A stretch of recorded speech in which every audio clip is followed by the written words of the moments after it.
Boa noite a todos, boa noite a todas. É com grande prazer que hoje nós recebemos o professor Wanderley Moura Rezende.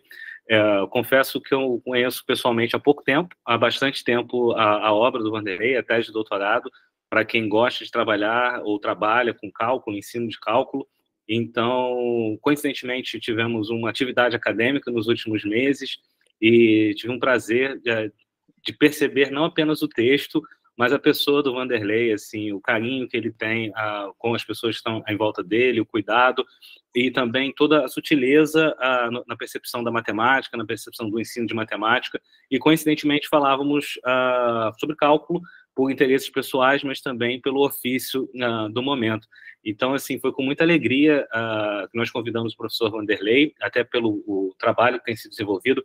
Já foi mencionada a Vivian, a Carla também, uma das pessoas que não deveria já estar gravando, mas enfim, não pode vir hoje, que está fazendo uma apresentação, mas tem muito interesse no trabalho do Wanderley, e também o professor Diego, ali do Instituto de Aplicação.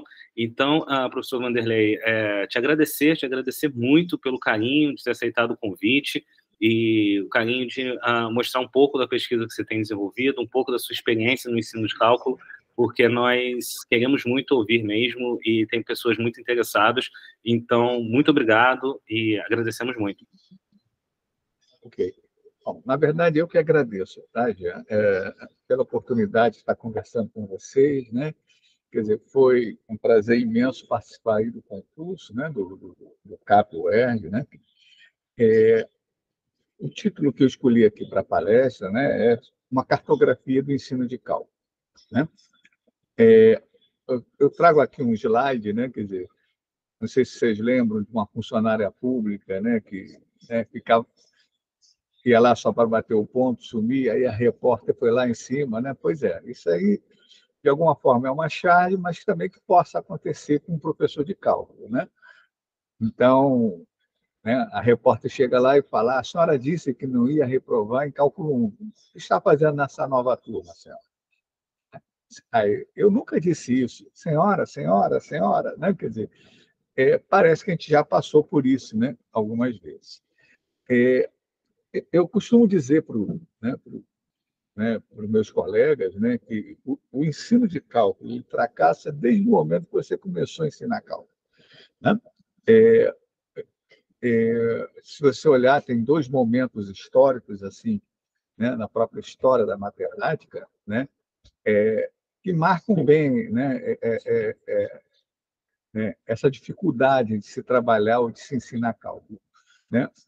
Um momento é esse, né? Foi a própria criação do grupo Bourbaki, né? Eles estavam, né, motivados, né, um pouco descontentes com o ensino de cálculo na França, né? E aí eles queriam, na verdade, a empreitada inicial deles era escrever um bom livro de cálculo, né? Porque os livros de cálculo na França, em geral, começavam, né, de forma diferente, cada um seguia um modelo, né? Eles não conversavam entre si, inclusive se dificultava, né, a própria, né, transferência, de repente, de um aluno para uma outra universidade, e ele tinha que se adaptar, né, a essa nova estrutura, a nova forma de se ensinar cálculo, né? E aí eles começaram, né, a trabalhar nisso, de escrever um bom livro de cálculo, né? Começaram a desenvolver um livro de análise, um tratado de análise, e aí, né, acabaram escrevendo, né, os elementos de matemática, né, que é uma obra, né, quer dizer, importante, inclusive, para a própria história da matemática, né, e para a escola formalista, né, da matemática. O outro momento, né, foi quando o Felix Klein, né, quer dizer, começa, né, a ficar inquieto com o ensino, né, secundário de matemática, e ele, né, começa, né, a falar a questão do fenômeno da dupla descontinuidade, né, e ele percebe que o ensino secundário de matemática, né, não está apropriado, não está, né, preparando, vamos dizer assim, né, os alunos para aquilo que eles vão estudar de matemática no ensino superior, né? Novamente, aí você tem uma preocupação com essa preparação para o cálculo, né? Quer dizer, Lá no ensino secundário, você estuda álgebra, geometria, né, aritmética, mas o que predomina, de certa forma, né, no ensino superior de cálculo, né, no ensino superior de matemática, é o ensino de cálculo.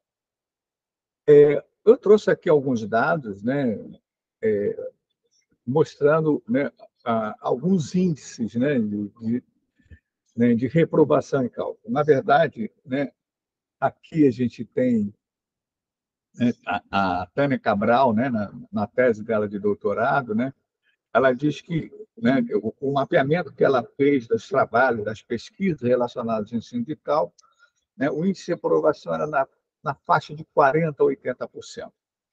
Né? A pesquisa que eu fiz na época, né, anterior, no momento anterior, né, ao meu ingresso, né, lá no doutorado, né, lá na própria universidade onde eu leciono, né, quer dizer, os resultados eram piores, né, quer dizer, não eram muito animadores.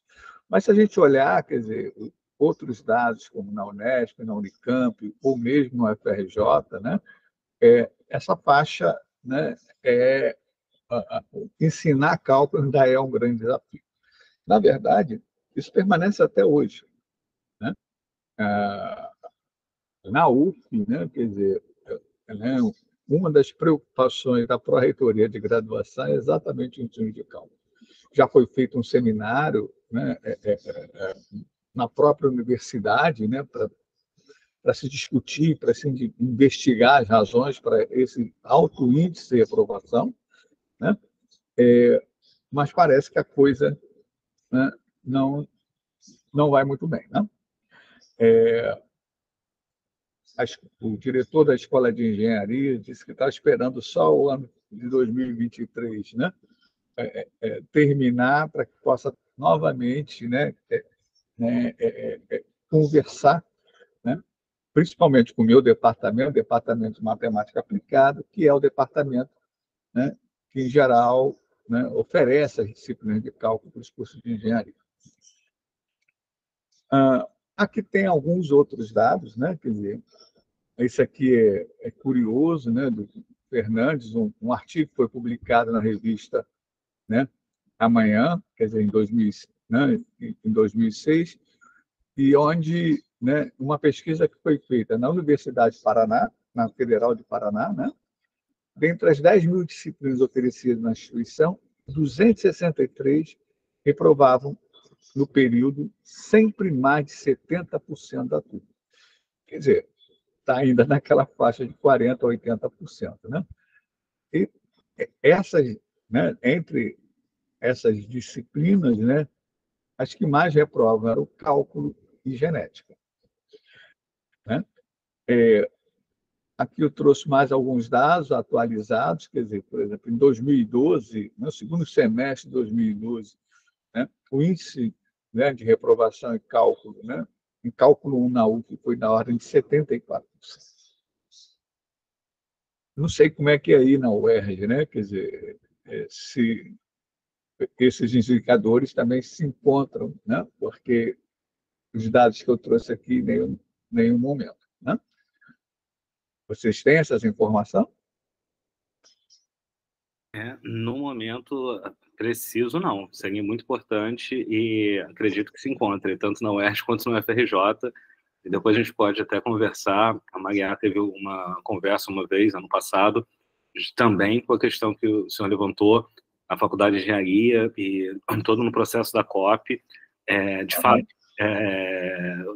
a sua tese, as outras, a questão de ensino de cálculo, e, sobretudo, você falou da descontinuidade do Felix Klein, esse descompasso, né, entre o ensino básico e o ensino superior, e, enfim, isso não corroborando com dados, mas corroborando com a experiência e com as conversas na UERJ, e aqui nós temos já duas graduandas no momento, elas também podem ver que a sua charge, ela também ela é bem pontual, bem específica para as nossas vivências, tanto docentes quanto discentes. Uhum. Então, eu, né, em 2000, eu iniciei meu doutorado lá na USP. Né? E aí eu fui, né, exatamente com essa questão, né? Por que esse alto índice de reprovação? Aliás, algumas, né, instituições, quer dizer, né, usavam, né, começaram a falar de índice de não aprovação, tentando excluir aqueles alunos que abandonavam, né, a disciplina, né? Quer dizer, e aí eles não entrariam na estatística, né? Isso era uma forma de minimizar, né, o impacto daqueles índices, né? Mas vamos combinar, né, que um aluno que abandona, né, ele abandona porque ele realmente não tem muita esperança, né, de conseguir, né, algum sucesso naquela disciplina. Bom, e aí quando eu comecei a fazer a revisão de literatura, né, a ler algumas pesquisas sobre o ensino de cálculo, né, eu vi, né, três linhas, né, vamos dizer assim, de três, né, propostas de encaminhamento para atacar esse problema, né? Então, aí usando, né, os versos do triângulo, né, do triângulo didático, ou seja, o aluno, o professor e o conhecimento, né, para alguns pesquisadores, né, as dificuldades, né, do ensino de cálculo eram de natureza, né, psicológica, né, e se encontravam no próprio aluno, né? Então, algumas teorias, como o pensamento matemático avançado, né, procuravam, né, interpretar essas dificuldades, né, no âmbito da psicologia cognitiva, né? Outras pesquisas, né, diziam que o problema era de natureza didática, né? Ou seja, na forma, na metodologia, e como se ensinar o cálculo, né? E aí começaram, né, a sugerir, né, o uso de novos recursos, ferramentas, computadores, né, software, matemática, né, como se isso, né, realmente fosse resolver, né, o problema, né, do ensino de cálculo.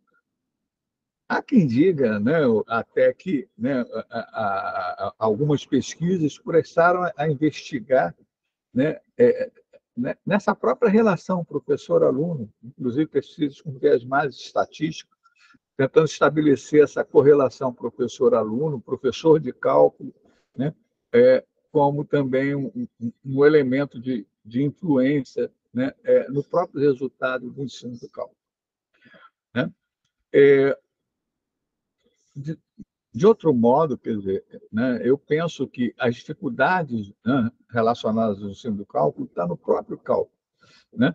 Eu digo que essas dificuldades elas são de natureza epistemológica, né? Ah, uma frase que eu te retirei aqui da minha tese de doutorado, né, onde eu coloco que as dificuldades de aprendizagem são de natureza epistemológica, estão além dos métodos e das técnicas de ensino de cálculo. Eu digo que o ensino de cálculo está, né, afadado a fracassar, né, desde o primeiro dia de aula de cálculo, né? Quando o professor recebe seus alunos em sala de aula, ele já tem né, um pensamento, né, uma concepção de cálculo, né? E qual é o curso de cálculo que ele vai oferecer para esses alunos, né? E aí, quer dizer, eu tirei como objetivo da minha tese de doutorado, né, realizar esse mapeamento da dificuldade de aprendizagem, né, volto a falar, de natureza epistemológica do ensino de cálculo, né? E como já está dito aqui no objetivo, né, o meu instrumento, né, de trabalho, né, é a ideia de mapa, né? Então, aqui, né, eu tenho dois mapas, né? O mapa mais conhecido, como o mapa de mercado, por exemplo, né? E esse, né, o mapa, né, que utiliza uma outra projeção, a projeção de perda, né? Você vai dizer, mas qual desses mapas estão certos? Na verdade, os dois estão certos, né? Cada qual com o seu objetivo, né? Um preserva a ângulo, né, a forma, né, o formato, né, a projeção de mercado, né, quer dizer, e a projeção de perto, né, quer dizer, preserva área, né? Você, por exemplo, né, eu diria até que talvez fosse mais apropriado, né, a gente ter esse mapa, né, ao invés daquele mapa, né? Quer dizer, e aí tem uma questão também ideológica, né, quer dizer, que está relacionada a essa projeção, né, a forma como você constrói esse mapa, né? A principal referência que eu utilizei, né, para fundamentar esse meu instrumento de pesquisa, né, foi o texto do Boaventura Santos, né? Quer dizer, para um novo senso comum, a ciência, o direito e a política na transição paradigmática, né? E aí, no volume 1, a crítica, né, da razão indolente, né, quer dizer, ele, né, ele apresenta a ideia de mapa, né, como, né, uma ferramenta de trabalho, né? E o que torna o mapa tão útil é o seu gênio da omissão, é o reduzir da realidade a sua essência. Quando eu vou mapear, né, eu vou procurar olhar aquilo, né, que é relevante, né? Ah, né? E, para isso, eu vou me utilizar de 3 mecanismos básicos, né? Quer dizer, muito conhecido no mapa, né? A ideia de escala, né? Ou seja, é o pormenor, é o grau, então eu posso ampliar ou diminuir de acordo com a necessidade, né? Ou com aquilo, né, o que eu quero realmente observar, né? A projeção, e como a gente falou, né, quer dizer, indica lá o grau de distorção, né? Quer dizer, a Terra, né, é uma esfera, quase uma esfera, né? E eu, quando eu faço o mapa, eu estou projetando, né, num pedaço de papel, né? Então, eu estou fazendo né, uma distorção, uma deformação né, da coisa real, né? E essa distorção, essa projeção, muitas vezes está associada a fatores técnicos e também ideológicos, né? Quer dizer, e com aquilo que o cartógrafo quer obter do mapa, né? E a outra questão, a última, é a questão da simbolização. Cores, setas, né? Ou seja, como eu vou representar, né, essas informações, né? E aí, né, eu faço, né, um mapeamento histórico, né, conceitual do cálculo, né? E aí, né, recuperando um pouco, né, né, o Bachelard, né, quer dizer, eu, né, eu vou na história do cálculo, ou seja, na história da ciência, para ver como é que se deu, né, a construção e as dificuldades que são intrínsecas a esse próprio conhecimento, né? Então, né, eu construo alguns mapas, né? Eu faço um mapa do conceito de variável, né, do conceito de função, né, do conceito de derivada, do conceito de integral, quer dizer, esses dois últimos aí, né, são, na verdade, né, os conceitos que caracterizam o cálculo diferencial e integral, né? Faço um mapa, né, da noção de limite indivisível e infinitésimo, que eu diria que são, né, as noções construtoras, né? Ou seja, né, tudo bem, você vai trabalhar com derivada integral, né? Mas qual é o conceito que você vai tomar como referência para fundamentar esses dois conceitos centrais, né? O conceito de derivada e o conceito de integral. O conceito de infinito e o conceito de número real, né? E, além disso, eu faço, né, um outro mapa, né, mostrando um pouco a origem de algumas ideias básicas do cálculo na Grécia Antiga, né? Aqui tem algumas referências que eu utilizei outras, né? Um texto que eu recomendo, muito bom, é esse texto, né, do Karl Boyer, né? Quer dizer, mas não é né, o de história da matemática, que em geral a gente conhece, mas da história do cálculo e seu desenvolvimento conceitual. Um texto muito bom, né? E essa coleção aqui, que foi traduzida pela UNB, que também é um texto bem interessante, né? Uma coleção com 5 volumes. Né? E, né, a partir, né, ou seja, né, a minha atitude ali não era uma atitude de historiador. Né? Eu não estava preocupado com quem, né, ou quem fez, ou quem desenvolveu tal ferramenta, né? É, nem com a autoria propriamente dita. Eu estava muito mais preocupado, né, com o fluxo das ideias, com o fluxo, né, das noções. Né? Me interessa muito mais, né, o conceito, né, o fluxo do próprio conceito, né, do que propriamente os personagens em si. Né? Quer dizer, então, por isso que eu digo que a minha atitude é muito mais de, né, no sentido de um epistemólogo do que propriamente de um historiador. Aqui eu trago, né, o mapa do conceito de variável, acho que não vem ao caso, mas depois, se alguém quiser que a gente possa conversar, né?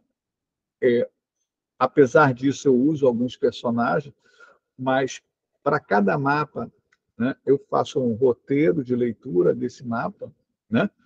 Crio uma legenda, né? Essas setas, de alguma forma, estão dando, né, né, como esse conhecimento está fluindo, né? E eu estabeleço alguns momentos importantes. Né? Por exemplo, né, o conceito de variável, né? Ora, ele tem uma interpretação mais algébrica, mais estática, né? Ora, tem uma interpretação mais dinâmica, né? Mais analítica, né? E em determinados momentos, há a presença dessas duas ideias. Né? E então eu também me utilizo dessas cores para que eu possa, né, por exemplo, na filosofia escolástica, né, quer dizer, há um predomínio, né, desse conceito, né, de variável como, né, um conceito dinâmico. Né? Enquanto, por exemplo, né, aqui em Weierstrass, né, lá no finalzinho do mapa, a gente percebe, né, né, né, uma percepção da variável, né, como um elemento estático. Né? Quer dizer, como diz, né, o Weiss, com a teoria estática do conceito de variável, variável não tem perninha, variável não anda, variável não varia. Né? Variável assume valores dentro de um conjunto, né, de possibilidades. Bom, aqui trago o mapa do conceito de função. Né? Na verdade, eu trago esse mapa, né, até para mostrar uma certa similaridade, né, entre o mapa do conceito de variável e o próprio, né, mapa do conceito de função. Né?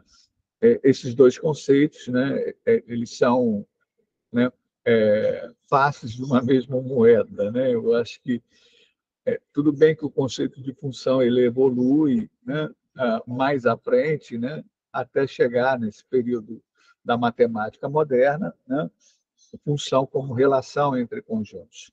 Né? Mas durante um bom período na história da matemática, a função era a relação entre grandezas, relação entre variáveis. Né? E foi com essa ideia que você desenvolveu as noções básicas do cálculo. Bom, feito né, construído esses mapas, né, eu identifiquei, né, vamos dizer assim, 5 pares, né, que eu considero essenciais, né, no desenvolvimento do cálculo. Né? 4 desses pares, né, quer dizer, são validades assim né, que estão intimamente relacionados com o próprio conceito, né, com a própria ideia do cálculo. Né? Né, o par finito e infinito. Né? O cálculo né, sim, né, por excelência, a área que trata do infinito. Né? A variabilidade e permanência, né, que é a dualidade essencial do cálculo, né? Local global, uma outra dualidade, né, que participa efetivamente da construção das ideias do cálculo, discreto contínuo, né, que seria a quarta, né? E uma quinta que eu acrescento aqui, não é propriamente modalidade, né, mas é um par, né, que se torna importante, principalmente quando a gente vai discutir questões, né, de natureza didática, né, que é o par sistematização-construção. Não se faz sistematização sem construção, nem construção sem sistematização, né?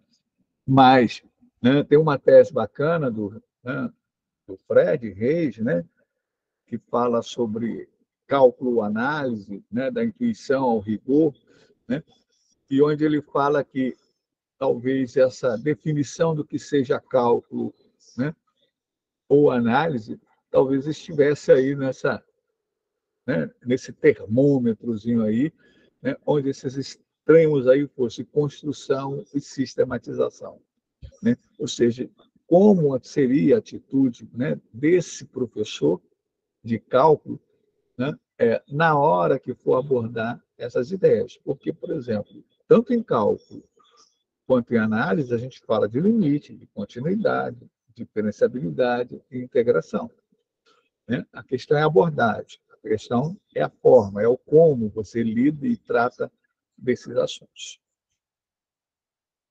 Bom, então, a partir disso, né, é, a partir dessas dualidades essenciais, né, do cálculo e essa quinto par, eu determino, né, o que seriam os 5 macroespaços de dificuldades, né, de aprendizagem de natureza epistemológica.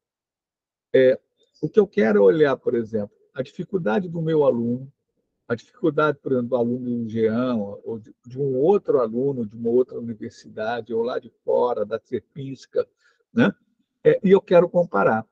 Os meus alunos, por exemplo, né, tinham muita dificuldade com relação a esse par finito e infinito, né? Os Gianni Sierpinska, né, lá na Universidade de Concórdia, também tinham, né? E eu via similaridades, né? Atitudes semelhantes, né? Tanto em relação aos alunos da Sierpinska quanto os meus alunos. Por isso que eu coloco aqui a ideia, na hora de construir esses macroespaços, né, é utilizar a menor escala, né? Eu não quero ver a particularidade do aluno da Sierpinska ou do meu aluno. Eu quero ver, meio afastado, o que tem, né, de comum nessas atitudes relacionadas principalmente a esse par finito e infinito, que é uma dualidade essencial do cálculo, né? E a mesma coisa em relação, né, aos outros elementos, né, citados aqui. Então, começando aqui pelo macroespaço discreto contínuo, né, o que eu consigo perceber, né, olhando as pesquisas, olhando os trabalhos, né, que foram revisados naquela época, né, é que essa dualidade ela é ignorada em todas as fases do ensino, né? Existe, né, o que eu diria um hiato entre aritmética e geometria, né? Números irracionais, por exemplo, né, são os reais menos racionais, né? Isso aqui são falas de alunos, não só meus alunos, como alunos de outras pesquisas. É um número que não é racional, né? É uma sequência de termos indefinidos. Números confusos ou difíceis de entender a sua estrutura, quer dizer, sem uma lógica definida. Alguns exemplos, né? A gente percebe, inclusive, né, na definição, né, que em geral são dadas, né, uma falta de comunicação entre elas, né? Quer dizer, número irracional é aquele que não pode ser escrito na forma de uma razão irredutível entre números inteiros, E número racional é um número decimal infinito que não possui parte periódica. Aliás, isso também aparece em livros didáticos, né? Mas não se estabelece uma relação, né, entre essas duas definições. Uma coisa que a gente poderia dizer aqui, né, é que há um predomínio, né, da atitude de Euler, né, com relação aos números racionais. Né? Euler dizia que os números racionais eram números nebulosos, né, surdos. Nebulosos porque, né, na verdade, você não tem um ponto, você tem uma nuvem. São números que deixam um rastro na reta. Né? Números que não dizem nada e que não possuem uma posição na reta numérica. Estão sempre andando na reta. Né? E quase sempre, né, se fala de uma existência potencial desses números. Né? Então, por exemplo, o π é o 3,14. Né? Essa, né, essa definição de números irracionais, né, de certa forma, contribui, né, para uma circularidade na própria definição de número real.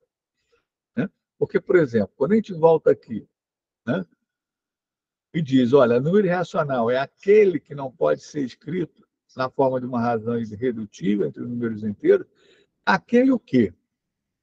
Então, o número irracional, né, é aquele número real que não pode ser escrito. Né? Da mesma forma, né, é um número real, né, cuja representação decimal é infinita e não possui parte periódica. Então, é aquele o quê? É aquele número real. No entanto, né, quando se fala de número real, né, fala-se que um número real é a união dos racionais e irracionais. Ou mais ainda, na união dos naturais, inteiros, racionais e irracionais. Né? E isso, né, preserva essa circularidade, né, na própria definição de número real. O que é um número real? Isso é uma pergunta que eu faço para os meus alunos lá no curso de licenciatura em matemática, e eles não sabem, né, me dar uma definição. Mesmo os alunos que já têm passado por um curso de cálculo ou mesmo por um curso de análise. Né? Eles não sabem dizer o que um número real é. Uma questão que eu faço até, né, como provocação para eles é qual o significado de 2 elevado à raiz de 2. Né? É interessante quando eu faço essa pergunta, eles ficam me olhando assim como quem não entendeu a pergunta. Né? Aí eu falei, então tá, então vou fazer outra pergunta. O que é 2 elevado ao cubo? Né? Aí um outro aluno disse, 8. Eu falei, não perguntei quanto é. Eu falei, o que, não, qual o significado de 2 elevado ao cubo? E sempre tem algum aluno que fala 2 vezes 2 vezes 2, 3 vezes. Né? Bom, então, entendida a pergunta, faço novamente a primeira pergunta. Qual o significado de 2 elevado à raiz de 2? Então, o número real ainda é um elemento desconhecido, né, para os nossos alunos do curso de licenciatura em matemática. Né? E isso é uma coisa que não pode passar em branco, né? Quer dizer, na formação, né, desses futuros professores de matemática. Não para que eles tenham que ensinar o que um número real é, mas para que eles possam ter, né, consciência da dificuldade, né, ou das dificuldades, melhor dizendo, né, intrínsecas a esse conceito.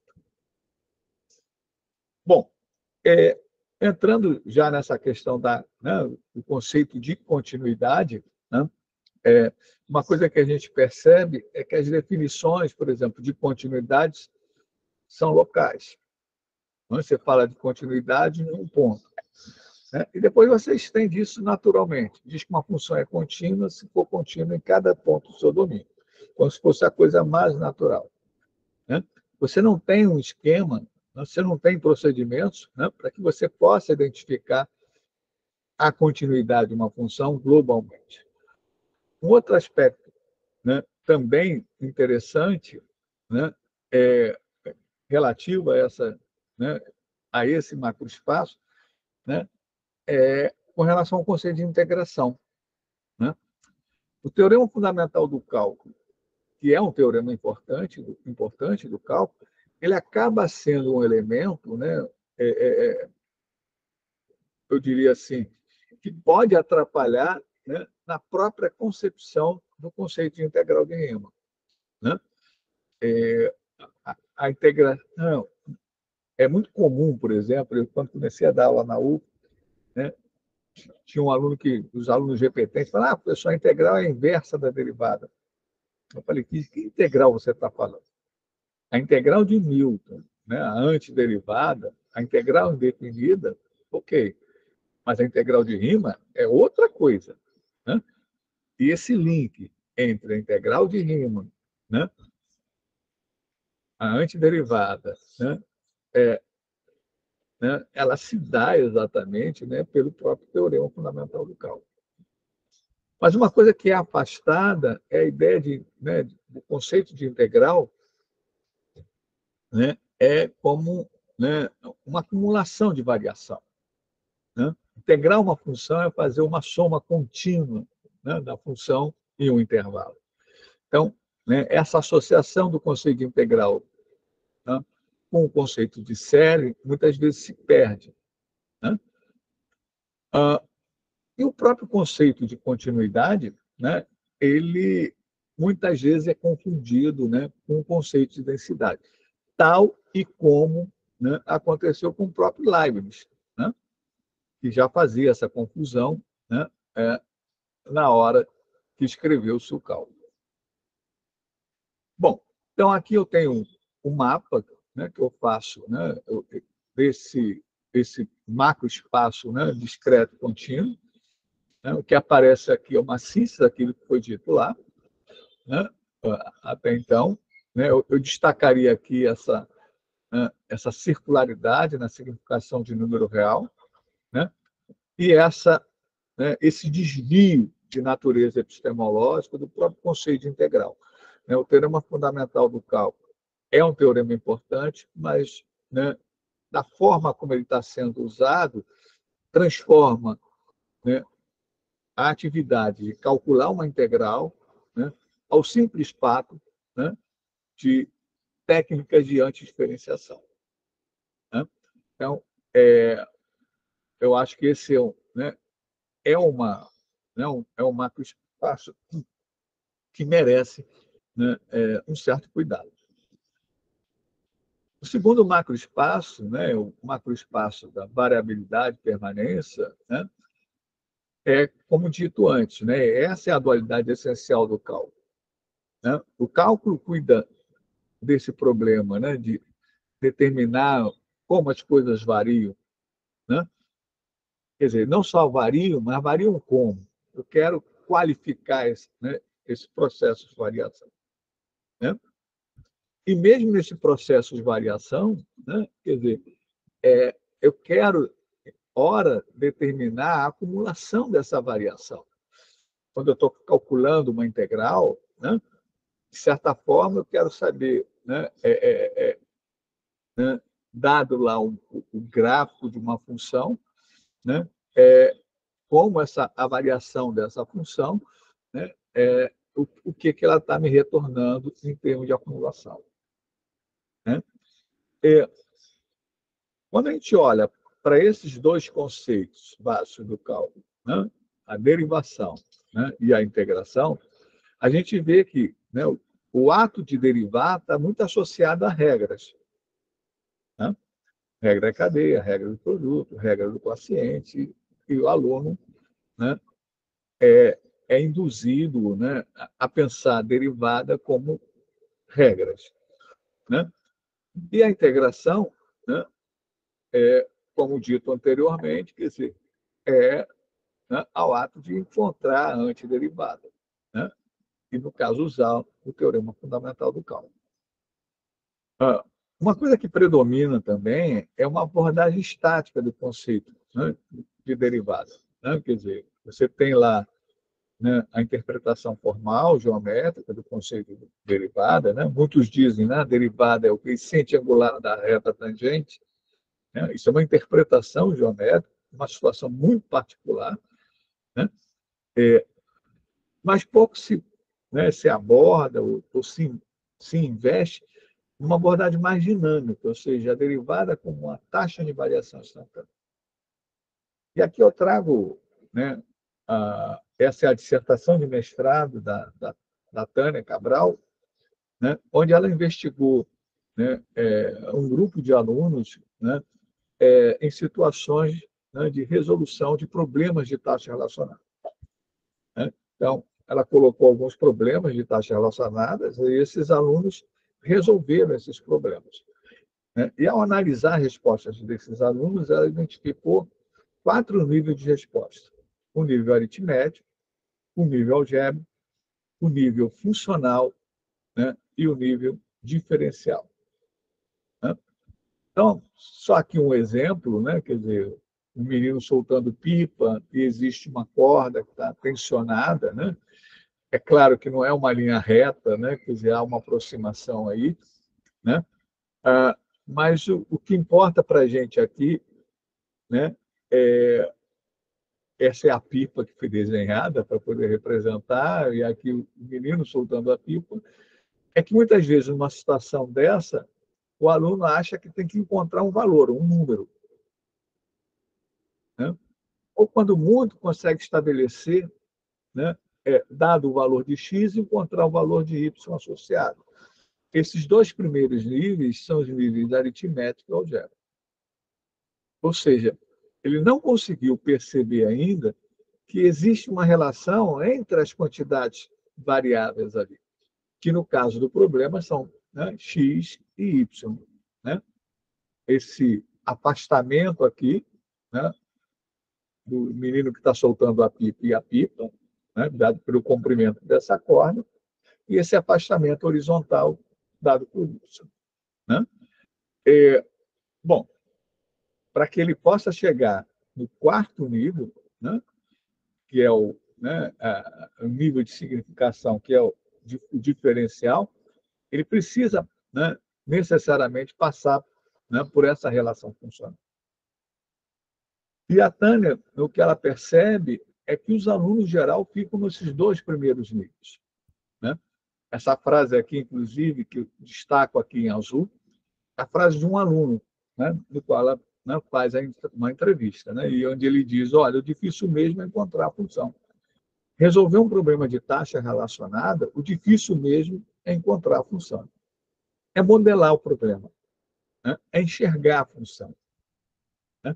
Isso mostra, né, que, né, a interpretação da derivada como taxas de variações, né, e modelar um problema, reconhecer como essas grandezas estão variando e se relacionando entre elas, né, é o principal problema na hora, né, é a principal dificuldade para resolver problemas dessa natureza.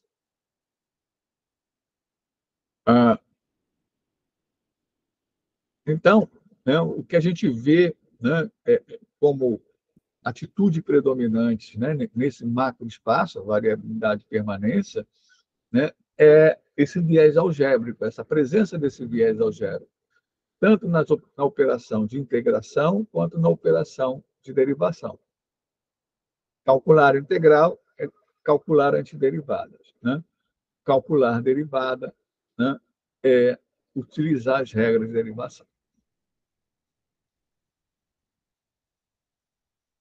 E aqui uma observação, né, que eu faço é que o conceito de função, né, que é o conceito sobre o qual calculamos limite, calculamos derivada, calculamos integral, né,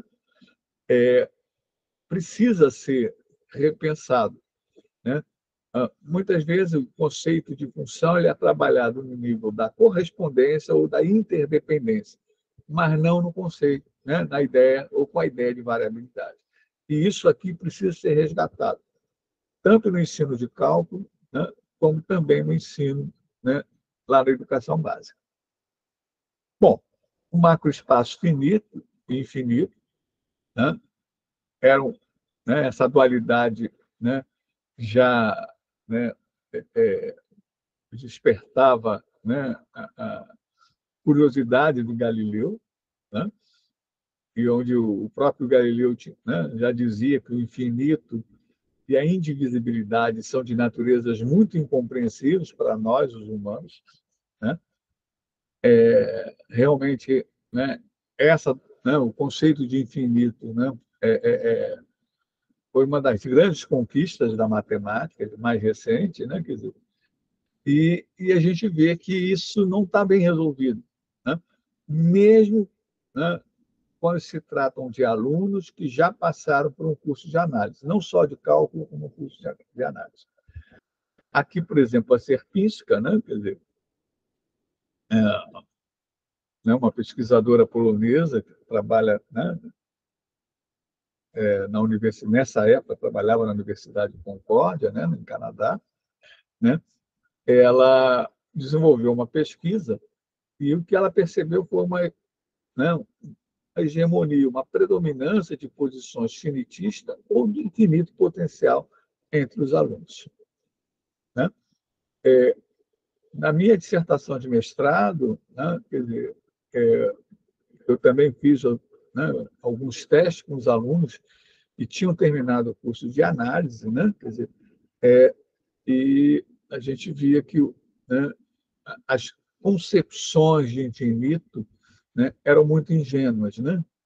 Quer dizer, infinito como algo que não tem fim, infinito como algo incontável, infinito como algo ilimitado, infinito como forma indeterminada,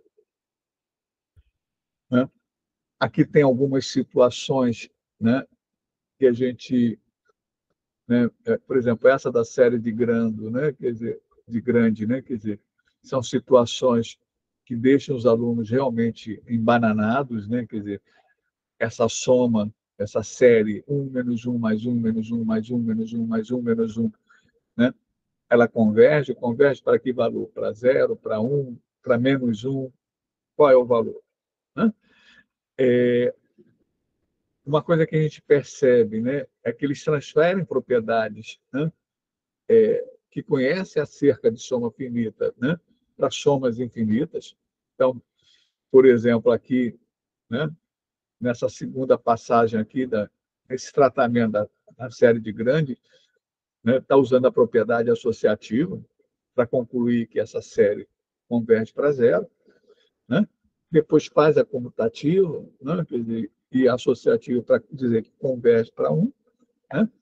Ou seja, tratam de forma indistinta uma soma finita e uma soma infinita, né? Outra coisa que a gente percebe é que eles não realizam as interpretações e tipificações do infinito, né, no contexto né, da dualidade discreta contínua.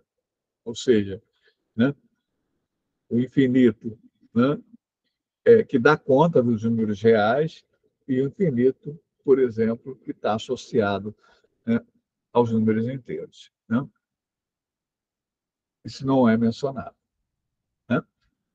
Uma outra coisa que a gente percebe, né, é, né, é, né, é uma atitude, né, é, ingênua, né, novamente aí em relação às interdeterminações matemáticas. Então, por exemplo, esse primeiro limite é muito usual que os alunos dizerem, por exemplo, que isso vai para 1 elevado a infinito, que é 1 vezes 1 infinitas vezes, né, que isso é igual a 1, né? Ou esse, né, segundo aqui, que é infinito menos infinito, que é zero. Ou seja, eles acabam desenvolvendo uma espécie de uma álgebra do infinito, né? Uma álgebra bem ingênua, né? Tal e como, né, o matemático britânico John Wallis fez épocas atrás, né? Bom, novamente aqui a gente, né, vê, né, né, nesse macroespaço, né, uma total ingenuidade, né, dos alunos com relação a esse par finito infinito. O outro macroespaço, né, associado a essas às dualidades essenciais do cálculo, né, é o local global, né? Petitot, quer dizer, né, escreve um artigo, né, e onde ele localiza, né, que essa dualidade começa a fazer mais parte do desenvolvimento do cálculo, né, em meados do século XIX. Né?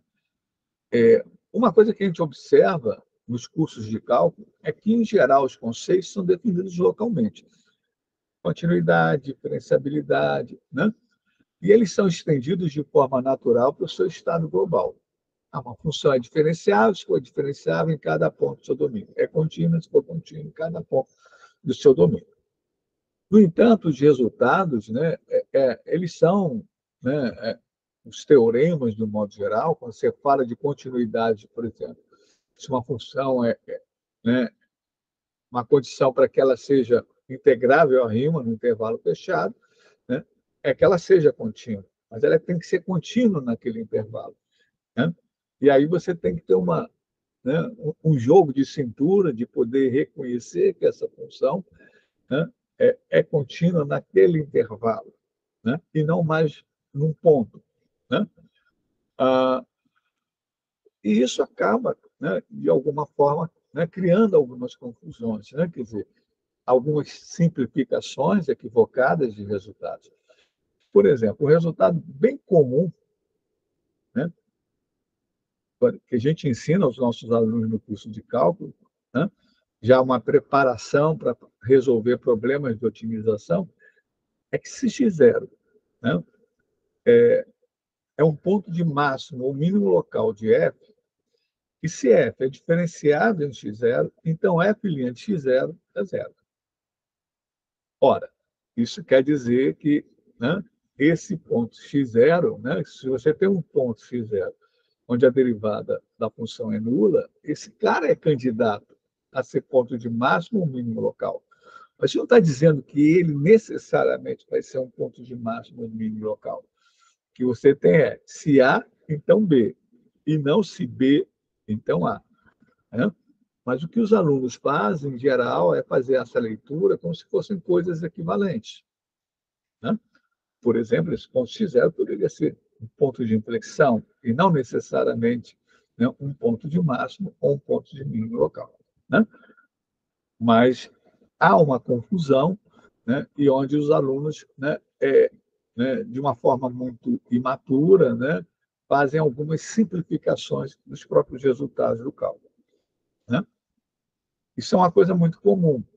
Isso também acontece no teorema da função inversa, quer dizer, em outros resultados que são apresentados no cálculo. Uma outra coisa que a gente observa, um exemplo clássico aqui, é se, dada essa função ramificada, né, definida por duas expressões aqui, né, f de x igual a x2 seno de 1 sobre x, se x diferente de zero, e zero se x igual a zero, se você pergunta se essa função é diferenciável ou não, o que, em geral, um aluno faz, né, e não só meus alunos, os alunos da Tânia também fizeram isso no próprio teste que ela aplicou, eles derivam isso aqui, usam a regra do produto e a regra da cadeia, e depois substitui o valor de x igual a zero para concluir que essa função não é diferenciável, né, para x igual a zero. Né? Enquanto que, na verdade, ela é diferenciável, né, nesse ponto x igual a zero. Mas, ou seja, eles esquecem que, né, que uma forma de você estudar a diferenciabilidade ou não lá na origem para x igual a zero, né, não tem jeito, usando a definição do conceito de derivada, né, eles estendem, né, eles calculam a derivada num ponto x qualquer, diferente de zero, e depois aplicam esse valor, né, do nada. Né? Isso mostra, né, uma confusão, né, entre né, essa coisa local, global, né, na hora de se usar essas ferramentas. Bom, o último macroespaço, né, quer dizer, é o da sistematização-construção. Né? Como eu falei, esse par ele não constitui propriamente uma dualidade, né? Mas, por outro lado, né, as interpretações relativas ao processo de construção do conhecimento, né, continuam sendo diferenciadas por esse termômetro ideológico, né, desse par. O que se observa, né, na forma como o cálculo é abordado, né, é um padrão de sistematização, né, que a Baruf, né, na tese de doutorado dela, identificou como modelo Cauchy Biases. Né? Ó, que modelo é esse? Né? É exatamente esse modelo aqui, ó, né? Limite, continuidade, derivada integral. É assim que se ensina o cálculo. Né? O que a gente percebe, né, é que no desenvolvimento, né, do cálculo, das ideias do cálculo, há uma predominância do significado lógico em relação ao sentido, né, do próprio resultado. O Baldino tem uma frase dele nesse livro aqui que é muito legal, né, Desenvolvimento de Essências de Cálculo Infinitesimal, né, que ele diz que o critério de verdade da matemática é sintático e não semântico. E aí ele dá um exemplo que é muito bacana, né, que é o seguinte, né, o professor, né, ele vai ao quadro para demonstrar que se uma função f, né, possui derivada nula em todos os pontos de um intervalo aberto i, então essa função f ela é constante nesse intervalo i.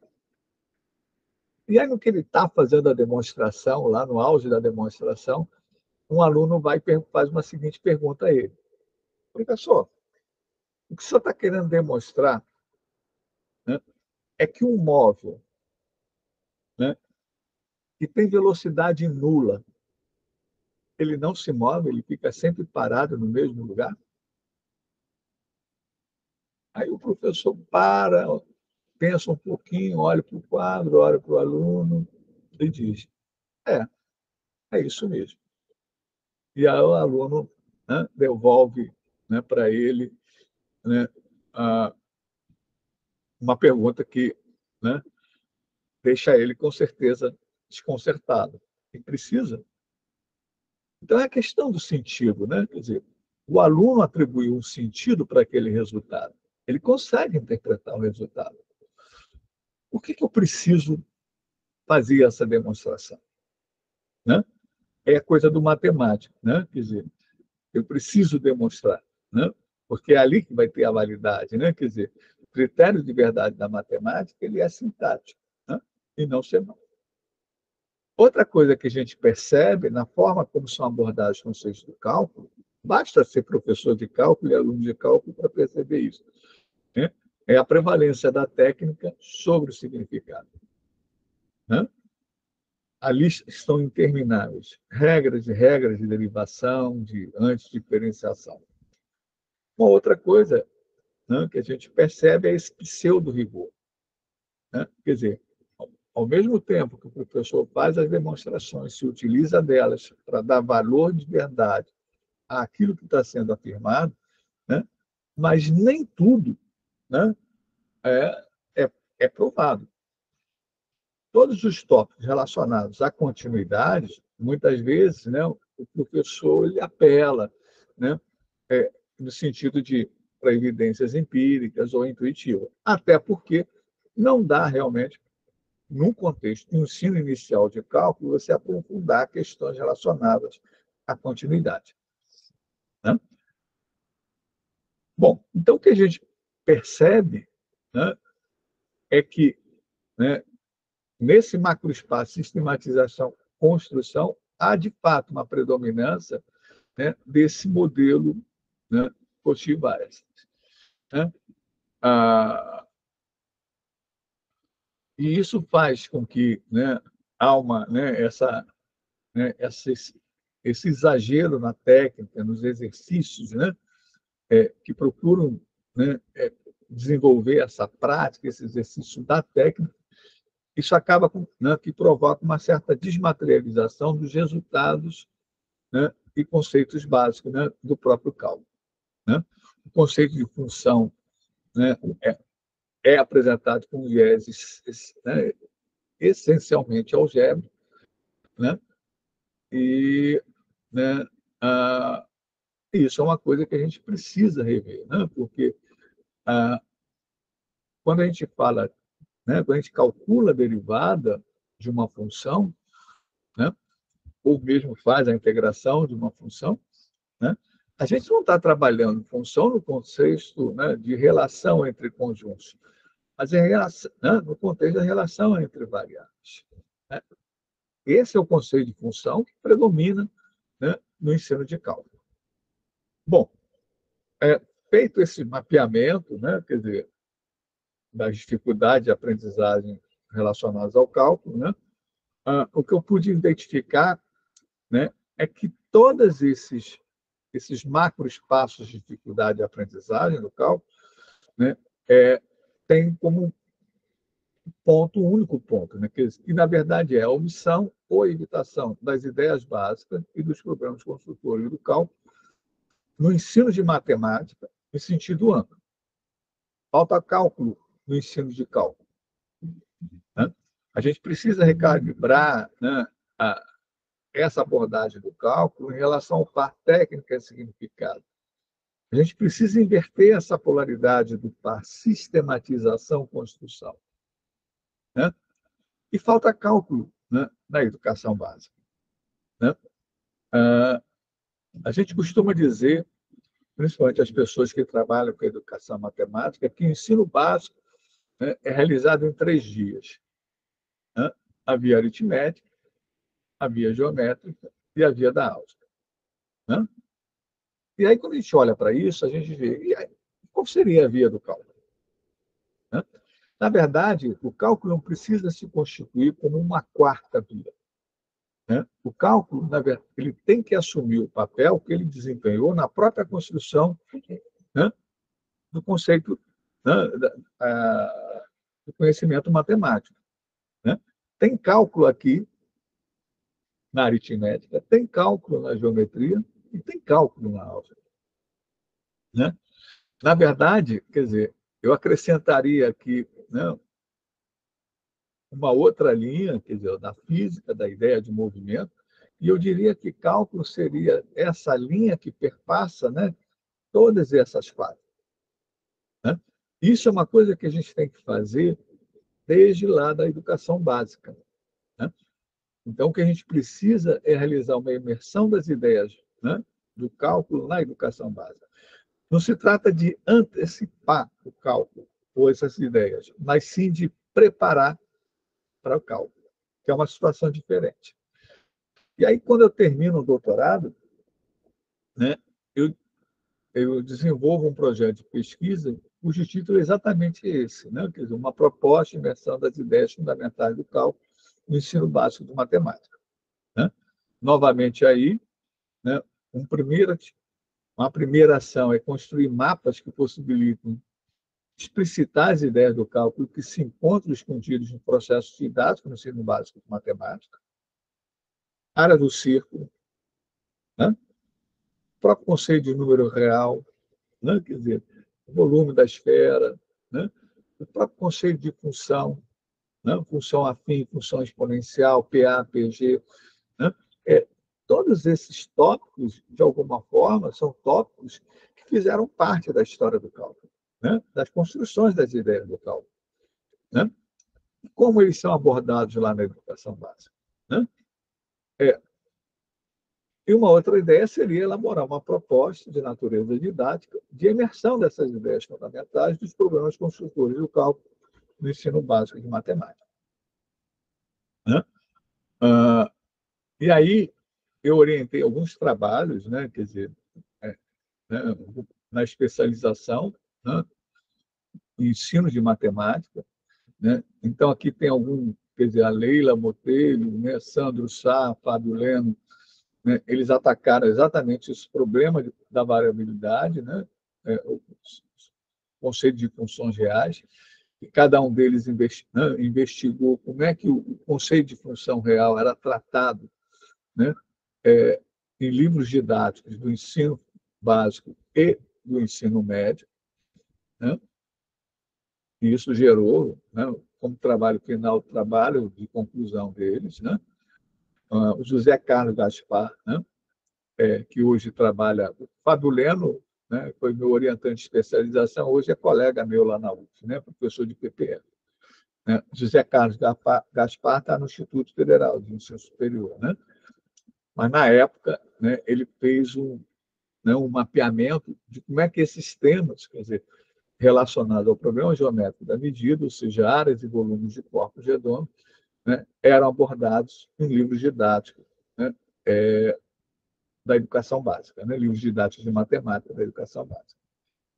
E a mesma, né, coisa similar foi feita pela Joyce Santos, né, quer dizer, com relação ao problema aritmético da medida, né, quer dizer, o conceito de número real. Né? Os resultados desses trabalhos, né, eles foram publicados, né, no terceiro CIPEM, né? No segundo CIPEM, eu ainda trabalhei, né, no ensino superior, mas no terceiro CIPEM, né, eu já fui para o, né, grupo do ensino médio, porque eu estava cada vez mais convencido que o problema do ensino de cálculo, né, está exatamente nessa preparação, né? Porque quando a gente fala de geometria, a gente pensa até, né, numa preparação para o ensino de geometria. Né? Quer dizer, a gente não sai demonstrando, né, nem mesmo como aparece nos elementos de Euclides, né, as proposições em geometria. Né? A gente faz dobradura, a gente faz, né, cortar e colar, a gente faz, né, várias outras, né, ou algumas provas empíricas, né, ou processos de visualização, né, até você chegar, né, num nível um pouco mais à frente, né, quando você vai tratar do ensino de geometria. Mas com relação ao cálculo, né, a coisa é bem diferente.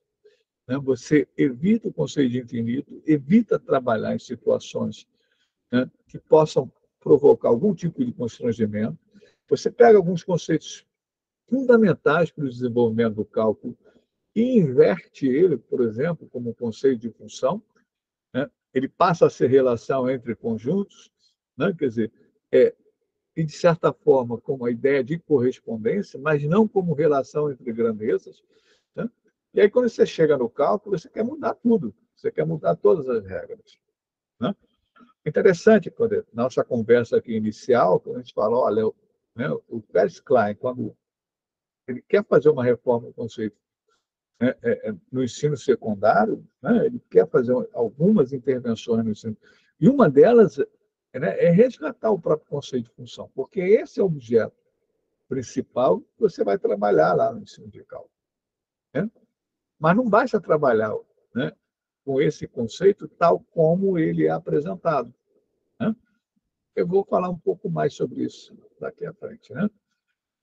Bom, e depois tem o nível de propostas. Né? Quer dizer, e aí, né, a gente tem hoje ferramentas poderosíssimas, né? Quer dizer, o GeoGebra, por exemplo, né, é um software que te permite, né, fazer essa, eu diria, uma releitura do próprio conceito de limite, né, de uma forma mais intuitiva. Né? E aí eu trouxe aqui alguns exemplos, eu não sei se teria tempo agora, mas a gente poderia deixar mais para o final, se for do interesse de vocês, né? Que seriam atividades que a gente, né, procura resgatar, né, essas ideias do cálculo, né, ainda lá na educação básica, né, mas de uma forma mais intuitiva, de uma forma que o aluno já possa pensar essas questões. Né? Eu vou dar continuidade, né, mas depois eu volto, né, a essas atividades, eu apresento a vocês, principalmente se for de interesse de vocês. Né? E aqui eu orientei duas dissertações de mestrado, né, lá no Profimate, né, quer dizer, a da Bianca, que, né, trata de atividades interativas com abordagem dinâmica de funções reais na educação básica. Então, por exemplo, essa atividade que aparece aqui da cruz simétrica é uma das atividades, né, que Bianca realizou com seus alunos no ensino médio. Né? E esse outro trabalho aqui, que são volumes de sólidos de revolução no ensino médio, uma abordagem dinâmica e intuitiva a partir das ideias do cálculo.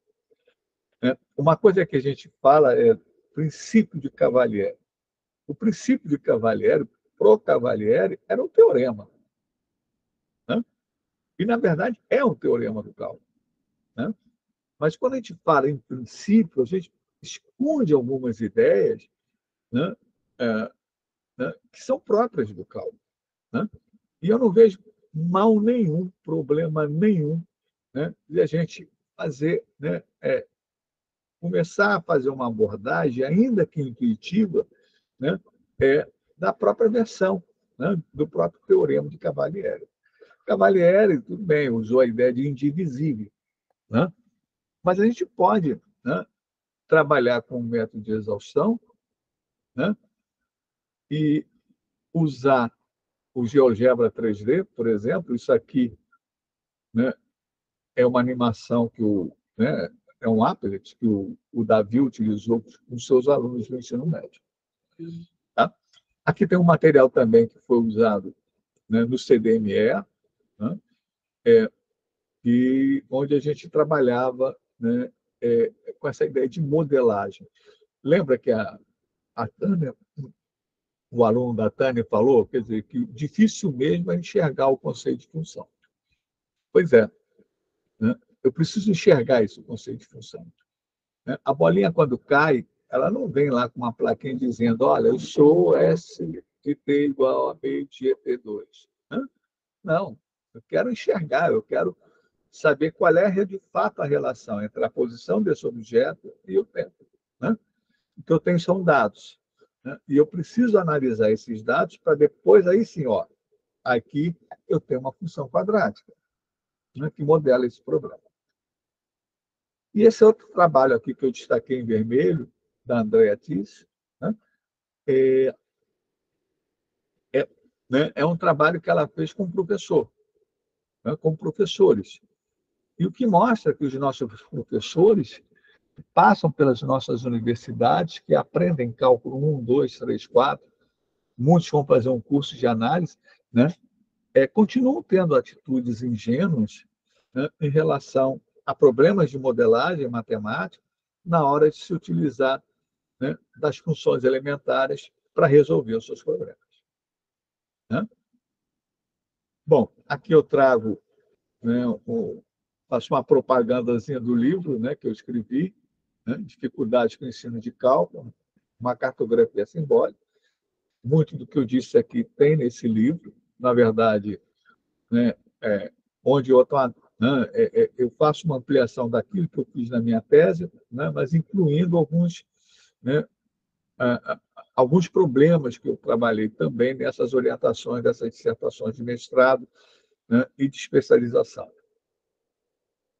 Esse aqui, na verdade, é um livro que quem organizou foi a Tatiane e o Vitor, né, colegas nossos ali da UFRJ, né, mas onde eu escrevi um capítulo, né, muito em cima, né, daquele trabalho que eu orientei da Andrea Tis. Né? O trabalho que eu escrevi aqui foi Funções Reais, uma contribuição da história do cálculo e das novas tecnologias para o saber pedagógico concluído do professor de matemática. Né? A ideia é como auxiliar esse professor, né, a fazer esse exercício, né, de fazer emergir, né, essas ideias básicas do cálculo lá na educação básica. No caso aí, né, em particular com o ensino de funções. Bom, e aí eu passo para minhas considerações finais. Né? Quer dizer, bom, primeiro eu acho que o cálculo é imprescindível. Né? Para a educação básica, principalmente. A gente, quando fala de formar o cidadão, né, e preparar para a cidadania, hoje, por exemplo, não basta saber que uma função é crescente. Preciso saber como ela cresce. Eu preciso saber, por exemplo, por que eu uso juros compostos, né, quando eu tenho prazos maiores, ou para aplicar uma multa em intervalos menores, eu uso a função fim. Né? Eu preciso saber que funções crescem, mas crescem de forma diferente. Né? O cálculo ele é imprescindível do ponto de vista epistemológico para a construção do conhecimento matemático. Número real é cálculo, número irracional é cálculo, π é cálculo, e é cálculo, né? Essas coisas são números, né? Mas a gente só dá conta deles na medida que a gente, né, arrisca um pouco mais, né, nessa questão do infinito, nessa questão das aproximações, né? Quer dizer, da mesma forma, a área do círculo, volume de corpos redondos, ou seja, né, né, o estudo das variações, identificar como uma grandeza varia em relação ao outro, enxergar a função que está por detrás de um problema, isso são questões do cálculo, né? Isso são atitudes cada vez mais solicitadas, né?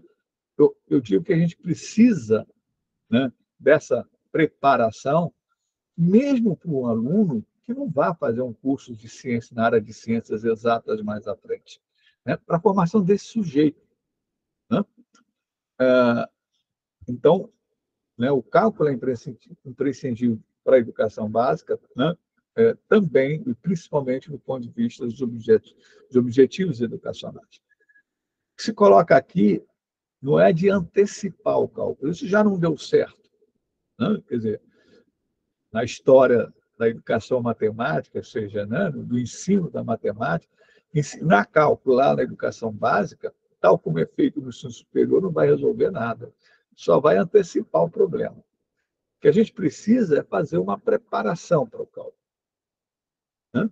Permitir que o cálculo exerça na educação básica a sua função potencializadora e de sustentação da grande rede de significações do conhecimento matemático, né?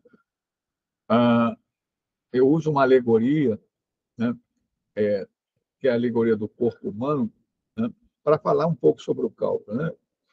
Se a gente fala que a geometria aritmética são os pés, as pernas que dão sustentação à base desse corpo, né, eu diria que a espinha, não, o cálculo é a espinha dorsal, é que coloca esse corpo de pé, é o que potencializa, né, o próprio conhecimento matemático.